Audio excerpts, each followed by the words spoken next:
பாரதிய ஜனதா கட்சியில் இணைகின்றேன் என்கின்ற வாக்குறுதியை திரு சந்தோஷ் ஐயா கிட்ட கொடுத்தேன், ஒரு ப்ராமிஸ் கொடுத்தேன்.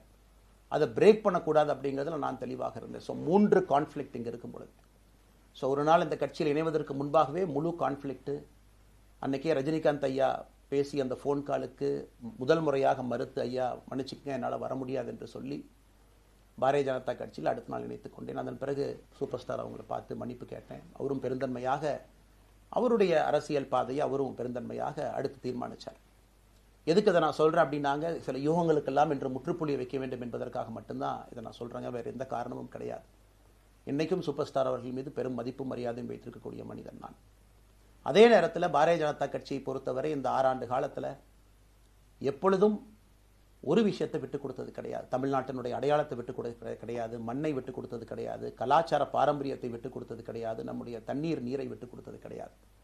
நிறைய பேர் எங்கிட்ட கேட்பாங்க, குறிப்பாக இந்த பகுதி இந்தியாவில் வரும்பொழுது, அண்ணாமலை நீங்கள் தமிழனா இந்தியனா அப்படின்னு கேட்பாங்க.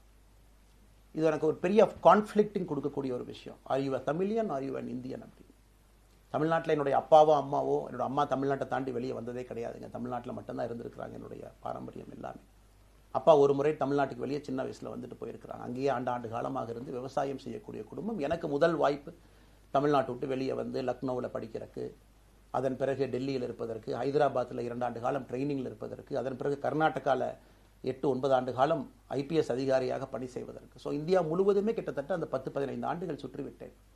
அதனால் நான் எப்போதுமே சொல்லுவேன், நான் ஒரு பெருமை மிகுந்த இந்தியன், ஒரு பாரம்பரிய தமிழன் என்கின்ற அடையாளத்தோடு எல்லாத்துக்கிட்டையுமே சொல்லுவேன். அது இந்த கான்ஃப்ளிக்ட் சில பேர்த்துக்கு ஒரு எட்டர்னல் கான்ஃப்ளிக்ட் ஆச்சு. இன்னைக்கு தமிழ்நாட்டினுடைய அரசியலும் கூட ஒரு பெருமை மிகுந்த தமிழனாக இருக்கணும் அப்படின்னா நான் ஒரு இந்தியன் என்று சொல்ல வேண்டிய அவசியம் இல்லை அப்படின்னு நிறைய கட்சிகள் அங்கே இருக்கிறாங்க. நான் எப்பொழுதுமே தொடர்ந்து சொல்லிக் கொண்டிருப்பது, இந்தியன் என்கின்ற அடையாளத்தோடு ஒரு பெருமை மிகுந்த தமிழனாகத்தான் எல்லா இடத்துலையும் இருக்கிறேன். அப்படித்தான் இந்த இயக்கத்திலும் இருக்கணும். நாம் ஆரம்பிக்கக்கூடிய இந்த இயக்கத்தில் உங்களோடு பயணம் செய்யணும். தமிழ்நாட்டினுடைய எந்த பிரச்சனையும் கூட முன்னிறுத்தி சமரசம் இல்லாத நம்முடைய தமிழ்நாட்டினுடைய வளர்ச்சியை நாம் எல்லோரும் கொண்டு போகணும். எத்தனையோ பிரச்சனைகள். நான் பாரதிய ஜனதா கட்சியில் இணைந்த பிறகு எல்லா தலைவர்களும் பெரும் ஒத்துழைப்பு தான். இருந்தும் தனியாக போகணும், உள்ளாட்சி தேர்தலில் தனியாக போகணும், தமிழ்நாட்டினுடைய அடையாளத்தோடு பாரதிய ஜனதா கட்சி இருக்கணும். தமிழ்நாட்டினுடைய அடையாளம் மிக முக்கியம் என்பதற்காகத்தான் அன்னைக்கு தலைவர் திரு JP நட்டா அவர்கள் நிறைய பேர்த்துக்கிட்ட பேசி நாம் உள்ளாட்சி தேர்தல் தனியாக போகணும், அதே போல தான் லோக்சபா தனியாக போகணும். ஏதோ தனிப்பட்ட முறையில் எனக்கும் இன்னொரு கட்சிக்கும் பிரச்சனை இல்லைங்க.